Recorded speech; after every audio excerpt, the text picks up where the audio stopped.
अस्सलाम वालेकुम रहमतुल्लाहि व बरकातहू। तमाम दोस्त अहबाब जिन्होंने हमारा साथ दिया और ग्राउंड में आए और हमें उन्होंने देखा गायबाना तरीके से भी और रूहानी तरीके से भी, उन सबको हम शुक्रगुजार अदा करते हैं कि आपकी सही हमारे से हमें सपोर्ट हासिल हुई।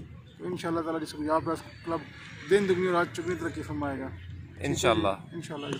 आज मैं आपको इसकी हिकमत की एक बात बताता जाऊँ जो मैं बताना नहीं चाह रहा था, लेकिन मैं आपसे शेयर करता हूँ। एक बार एक बादशाह के पास उसके अपने जोड़ी ने एक हीरे लेके आया जो कि नकली हीरे थे। उसने उन हीरों को अपने असली हीरों के साथ मिक्स किया और ऐलान करवाया कि जो शख्स असली हीरों की पहचान करके दिखाएगा वो जो कुछ मांगेगा उसको अदा कर दिया जाएगा। लोग आते गए और सर मुड़ाते गए, यानी जो ना कर सकता उसका सर ख़त्म हो जाता। 2 माह 3 माह का अर्सा गुजर गया। चौथे महीने एक फ़कीर साहब आते हैं, अल्लाह लोग आंखों से नबीना, वो आगे चैलेंज कबूल फरमाते हैं कि जी मैं चैलेंज कबूल करता हूँ। बादशाह कहता है देख लें फिर जिंदा रहने के चांस नहीं होंगे, तेरी गर्दन भी उड़ जाएगी। उन्हें कोई मसला नहीं, मुझे सिर्फ एक दिन चाहिए। सब लोग सस्पेंस का शिकार हो जाते हैं, देखते हैं एक बंदा कैसे ट्रेस करता है, वो भी अंधा, आंखों वाले नहीं कर सकते और अंधा कैसे ट्रेस करेगा।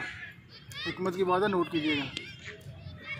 वो फ़कीर साहब उनसे हीरे की पोटली लेते हैं, बाहर धूप में चले जाते हैं, हीरे ज़मीन में बखेर देते हैं, ठीक है। और 3 से 4 घंटे बाद चंद हीरे वो अलहदा करता है और चंद हीरे दूसरी तरफ कर देता है। फिर दोनों मुट्ठी वो हीरे पकड़ता है, एक में एक नकली हीरे होते हैं, एक में असली हीरे होते हैं। जाके बादशाह के हाथ पर रख के कहता है कि ये असली हीरे हैं और ये नकली हीरे हैं। बादशाह अपने जोहरी को बुलाता है, जो शाही जोहरी था, जो बहुत चैम्पियन किस्म का जोहरी था। वो आगे चेक करता है, कहता है ठीक है बादशाह साहब, ये अंधे की बात बिल्कुल 100% बात सही किया। सारा दरबार परेशान हो जाता है, दुनिया परेशान हो जाती है कि अंधे को कैसे पता चल गया भाई ये हीरे असल नकल हैं।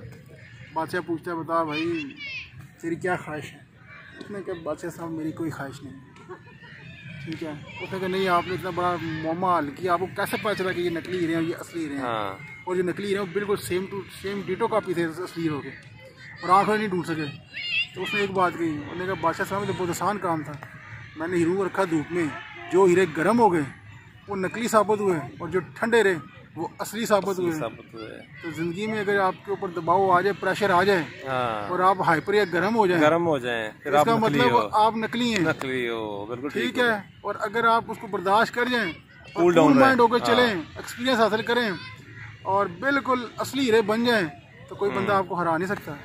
इसको नोट कीजिएगा, ठीक है। आज की इतनी हिकमत, बाकी एक्सरसाइज है वो मेरे डॉक्टर फ्रूक साहब बताएंगे आपको, ठीक है जी। माशाल्लाह डॉक्टर साहब अपना भट्टी साहब ने बहुत कमाल की बात शेयर की है और इसमें एक सबक मौजूद है। अगर आप दिमाग रखते हैं, समझ बूझ रखते हैं, तो इनकी बात पे गौर ज़रूर कीजिए, क्योंकि ये आने वाले वक्त के लिए हमारे काम आएगी। इसको चाहिए हमें कि इसको गिरा बांध के अपने माइंड में फिट कर लें और आने वाले मामलात पे बिल्कुल ना घबराएं और दानिशमंदी का मुजाहरा करें। और ज़्यादा मैं एक बात कहता हूँ, हमारे मासूम से चैनल को लाइक कर दें, आगे फॉरवर्ड कर दें, सब्सक्राइब भी करें और नीचे कमेंट भी कर दें कि हमारी गपशप आपको कैसे लगी, ठीक है। फिर इसके हाँ जी, एक छोटी सी बात जी, देखें जी, हम तकरीबन डेली 4:45 से 6 साढ़े 6 बजे तक चौधरी जोले स्टेडियम में आते हैं हेल्थ एंड फिजिकल एजुकेशन की ट्रेनिंग करने। और एक छोटी सी बात बता देता हूँ कि जो लोग मुतहरक रहते हैं, फ्रीज़ नहीं होते, वो ज़िंदा होने की कलामत है।